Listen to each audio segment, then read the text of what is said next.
L'examen pour l'obtention du certificat d'études primaires vient de s'achever et laisse la place au brevet d'études du premier cycle BEPC et le baccalauréat.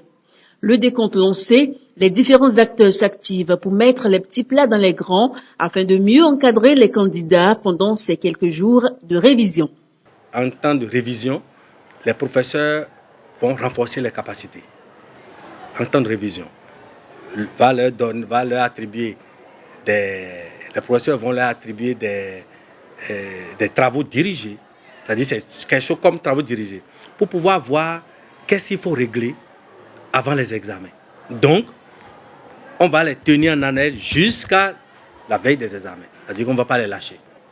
On leur donne une stratégie. Chacun doit faire un emploi du temps affiché à son chevet.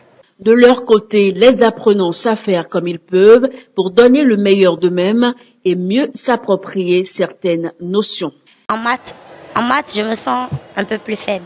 Pour mieux réussir mon examen, à la maison, je révise de temps en temps pour ne pas oublier certaines choses. Je me rapproche des professeurs. À l'école, je me rapproche des professeurs pour des explications. Et des choses que je ne comprends pas. Je suis prête pour affronter l'examen. Je révise mes leçons au jour le jour. J'essaie de maintenir le niveau pour ne pas rechuter et j'essaie d'avancer au niveau des notions que je n'ai pas pu retenir au cours de l'année scolaire. Actuellement, je suis prêt pour affronter les épreuves du BEPC. Je me sens apte parce que j'ai confiance en moi et je vois que je peux le réussir. Les éducateurs avertis ne manquent pas de prodiguer quelques conseils aux candidats afin d'optimiser leurs chances pendant le déroulement des dites épreuves. C'est-à-dire, on ne va pas dire que maintenant, là, on ne veille plus. C'est ce qu'on leur dit. On ne peut plus, à moins d'un mois d'un examen, on ne veille plus. Parce que si vous veillez et le cerveau est fatigué, c'est comme le portable. Vous allez vouloir faire sortir une information, et le portable va se planter. Le cerveau se plante, donc l'information ne va pas sortir.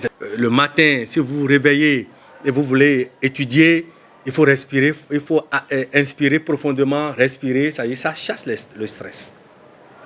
D'accord? Donc on leur dit tout ça. Malgré ça, on lance un appel aux parents pour dire de nous accompagner. Ce n'est pas le moment de lâcher les enfants. C'est-à-dire même ceux qui vivent dans les zones marécageuses, on leur dit de faire maintenant une prévention de paludisme. Maintenant, pour que les enfants ne piquent pas un kit de paludisme de façon brute. Et aussi, il faut les aider à rafraîchir leur mémoire, pas avec des médicaments, mais avec des produits naturels. Du miel, du bon miel, pas de caramel, avec du citron naturel. L'enfant prend une cuillerée chaque matin. Là, la mémoire est fraîche, toujours pour que l'enfant se rappelle de ce qu'il a appris. Parce que quand on révise ce qu'on a visé, vous visez quelque chose, vous allez réviser. Si vous n'avez rien visé, vous ne pouvez pas réviser. Donc c'est ça, au fait, on en est là et je crois que ça ira. L'heure n'est donc plus à la distraction, mais à la capitalisation des connaissances acquises. Et c'est le moment plus que jamais pour les parents d'accompagner et d'être attentifs aux moindres besoins de leurs enfants.